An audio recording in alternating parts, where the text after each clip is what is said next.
I'm Michael Fletcher. I've trained in martial arts for 40 years, 41 years now actually.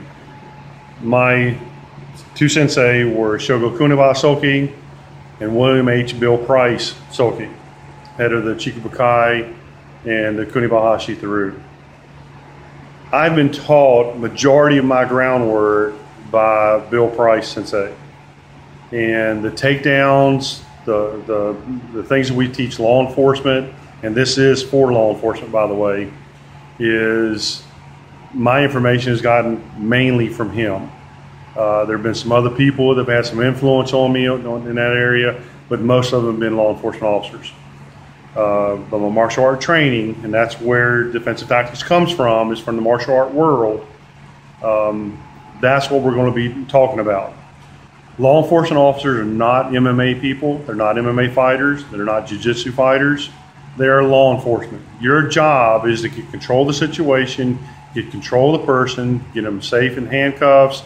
You get safe home. That's the whole deal. It's not about getting into a fight on the ground. It's not about getting in a wrestling match on the ground. It's about getting them in the position to where you can handcuff them, get them under control, take them into processing, and you go home safe. That's what this is about. Ready? Okay, what we're going to do now is we're going to do a shoot in. What's called, what I was taught was shoot the cuff. We're going to shoot the cuff and we're going to go in. What makes this technique work from the beginning is when he throws a punch, I step in. Now I'm doing my regular 5-block one that you call it at the academies. But what I'm doing is I'm putting both of them together. So when the punch comes in, boom. Now what this is designed to do is to introduce his nose to the back of his head. When you don't do this correctly, or let me put it this way, when you do this correctly, you probably won't get to the next step. It's going to be done. He's assaulting a police officer. From what I understand, every police officer has a weapon in their hand. So there is a gun involved, whether he has it or whether I have it. There is a gun involved. So when his punch comes, his attack comes, I'm going in, boom. I'm hitting him. He may back up at the time, and I might have to step in order to do the shoot the cuff. But when I'm here, I've got to go up and then down. Don't do up, slide down.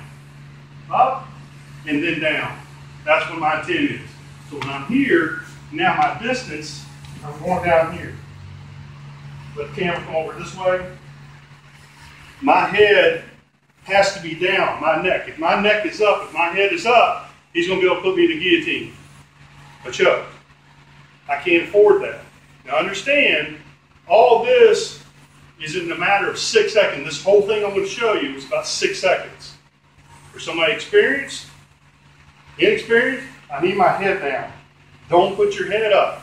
They can put you in a choke. When you're putting pressure against this arm with your chin, now for him to get his hand in there, this is going to be a hard time. You see? So when I straighten this out, the mistake here, behind the knees. And I want my head over here on this side. I don't want my head the same size as my knee to where I'm going to lose a tooth over here on it. I've got plenty of room here. So I want to get on the opposite side of where my knee is. So when I bring him around, my neck is against the thigh, pushing the thigh in. So I'm doing all this. So my arms are right behind the knee. And what I want to do is I want to land him straight. I don't want to land him at an angle because I can't see if there's a table or a wall or whatever else over there that I can crack his head on. I'm going to bring him this way. Now I'm going to reach for the floor. At the same time, I'm going to push with my hips. So I've got this leg grapevine. I'm locking this foot. So when I'm here, twist him around. I'm going to reach. I'm push with my hips. Now, this hand helps unfold him. Don't leave your hands back behind you. They're going to be stuck. As he's falling, bring this hand up. Go for this hand. I've got my hips down on his legs to where this leg is straight. This leg is bent. My arm is against his hips, throwing the hips here. My legs up high here, it's my kickstand. My elbows pointing towards his chin. I'm looking to go for this leg. Don't leave your head up here. He can come to you, get in the eyes, hit you, whatever. His only weapon he has right now is this hand. If he brings this hand to me, I'm going for the wrist. I'm going to control the elbow. So I've got my 2 points. You always want to try and get 2 points if you can. So I'm going to pull the elbow in, push the arm. Okay. If he tries to push this arm down to me more, he can't. There's no push. There's nowhere he can go with this. This is easy now. So from here, keep my head down, go over the knee. Keep the elbow pointing towards his chin. I want to face his chin away from me. His only hand he's got left is that one. If he goes to hit me, I've still got my elbow. Don't let go of everything to take care of that one. Now you got to deal with both of them. Hold on to this one. Let your elbow take care of the other one. My elbow can also, play with him a little bit, hit him in the chin. If his hand is up here or his elbow is trying to hit me in the ribs, then in order for him to forget about that arm, I'm going to apply my elbow into a pressure to where now he wants to get that off his face. So rather than fight that arm, take all this away and try to fight that arm, I'm going to make him release the pressure by pushing my arm away. So while I'm doing this, as I'm moving my body up, this hand's going to come up under to do the key lock. So as he's pushing that arm, I'm coming up. As my legs come up, boom. As my legs finish, my hands are coming. That's what makes this work. Now, I've seen a lot of people do a Kimura in a different way, never the way that Bill Price Sensei's ever showed it. I've never seen anybody else do it that way. So it's a little different. So what I'm doing is I'm pulling this down. And what I'm doing is all on my wrist. You can see that I'm relaxed. I'm not way up here doing this. My elbow's barely coming off the floor. And his hip's coming up. My elbow is barely coming off the floor. When I do this technique right, that's the way it'll work. Now for law enforcement, I'm going to take this foot, come up. See where my knee is going straight to his head. It's caught between my elbow, and his head's caught between my elbow and my knee. I'm going to take my other leg, back off of it a little bit so he can roll. I'm going to let him roll. I'm going to do the key lock and tell him to come roll over when I want him to.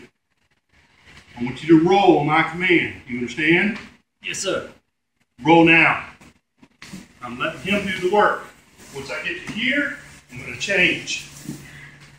Now to this point. I'm going to bring the hand around, keep the pressure going, come over. I'm on T3 at an angle, tight. My other leg is tight up against his ribs. This hand's on my lap. If he has a fist, I'll just simply turn, tell him, open his hand, open your hand. Come in this way, grab the fingers, follow this arm down, boom. So I got everything here. The reason this arm is here is if I'm doing this, all of a sudden he gets his hand free, and there's space between, right now he doesn't have it. If I move this knee over and there's space, he brings this leg up, this hand up, now he can push me over. If I leave this hand out, put this knee back into him, if I drop that hand, now he can't go between his ribs and my knee and between my legs. I drop the hand, I pick it back up, come to here. Start over again. Come back, get into here, get my cuffs. Make sure your cuffs are somewhere where you can get them with either hand. Okay. Let's get your cuffs on, boom. Once I have this one cuffed, I always cuff the one that I have control of. The hand I have control of.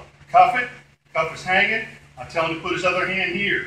If he doesn't put it here, give it a little bit of torque, he'll come. If he doesn't come, grab it over this way, pull it up. Once it's there, push this one down a little bit. If I push this down, I can still apply the pressure. So I still have control. So now I cuff him up, boom. Roll him over, give him a quick pat down. What he has on him, what he doesn't. Make sure you go behind, inside the belt, the pants. Check for a hidden cuff key. Roll him over the other way. Do a quick pat. Roll him back over again. Tell him to sit on your butt. Now stand up. Don't lift him up, hurt your back, pull your back down. Now take him away.